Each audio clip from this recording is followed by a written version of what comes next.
Madam আপনার parcel আসছে। আচ্ছা তো আসেন। আপা একটু নিচে নামেন। ভাই আমি বাসায় একা, তো আপনি একটু পাঁচতলায় উপরে আসেন। আপা এত উপরে যাব, আমার সাথে তো সাইকেল আছে। আচ্ছা তাইলে আপনি উপরে উঠতে থাকেন, আমিও দেখি নিচে নামতেছি। আবার আমাকে উঠতেই হবে? ঠিক আছে আপা, আসতেছি। আমি বাবা নিচে যেতে পারবো না, বেড়ায় উঠতে উঠতে উপরে উঠে যাবো।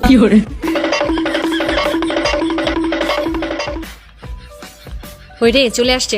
ভাইয়া আসছেন? আমি আসলে টাকাটা খুঁজে পেতে দেরি হচ্ছিল বুঝছেন। এই নেন আপা। এই নেন টাকা। ভাঙতি নাই আপা? না ভাই ভাঙতি নাই। 100 টাকা পরে দিলে হবে? কেন ভাই সমস্যা কি? আজকে দিয়ে যান, পরে কখন বাসায় থাকি না থাকি। ও আচ্ছা, আমার টাকার ব্যাগটা মনে হয় সাইকেলে রেখে আসছি। ও নিচে? কোনো সমস্যা নাই, চলেন আমি যাই আপনার সাথে। নিচে যাবেন? চলেন।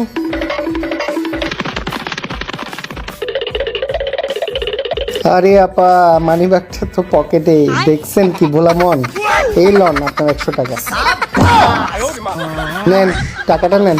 সরি আপা, কষ্ট করে আবার আপনাকে নিচে নামতে হলো। ভাবতে সে একাই চালা।